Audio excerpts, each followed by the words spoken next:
Jelka, pa začniva kar na začetku. Kam sežejo vaši prvi koraki v svet literature in hkrati prvi poskusi pesniškega ustvarjanja? Ja, pesmi sem začela pisati v osnovni šoli in takoj po osnovni. Objavljala se jim v kmečkem glasu. V pesmi sem opevala lepote domačega kraja in tudi nekaj o domotožju, ker takrat je mladina množično odhajala iz vasi v mesta in tudi v tujino. Tudi jaz sem sanjala o tem, vendar nisem šla daleko do Maribora, ker sem vedela, da bom imela domotožje.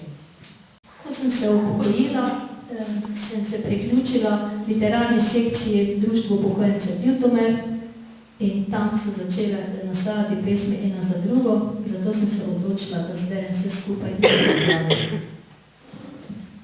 Vsaka pesem pa ima tudi nek svoj pomen, vsaka se dotakne na prav poseben način. Kaj ste želeli sporočiti ljudem svojimi verci? Jaz predvsem v pesmi tožim za dobrimi starimi časi, ki se ne bodo nikoli več vrnili. Še vedno se nekako ne morem sprijazniti s tem, da se je v zadnjih 30 let vse spremenilo, predvsem na podeželju, da so propadle skoraj vse kmetije, ki so nekoč preživljale številčne družine, vsaki vasi zdaj še samo en kmet in tisti pač, če ima v najemu, dela samo tam, kjer je ravno, kjer pa treba kaj zgoročno, pa raste trnje. Tako se tudi naša pokrajina spreminja. Boli me to, da nimamo več, da več zemlja nima nobene vrednosti, še manj pa ima vrednost delo na zemlji. Morali bi se pač malo bolj zavedati svojih korenin, pa tudi ohranjati tiste vrednote, ki smo jih prejeli od svojih staršev.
Zaradi načina življenja sploh ne poznamo, starejša generacija pa se prav dobro zaveda, kako je bilo nekoč.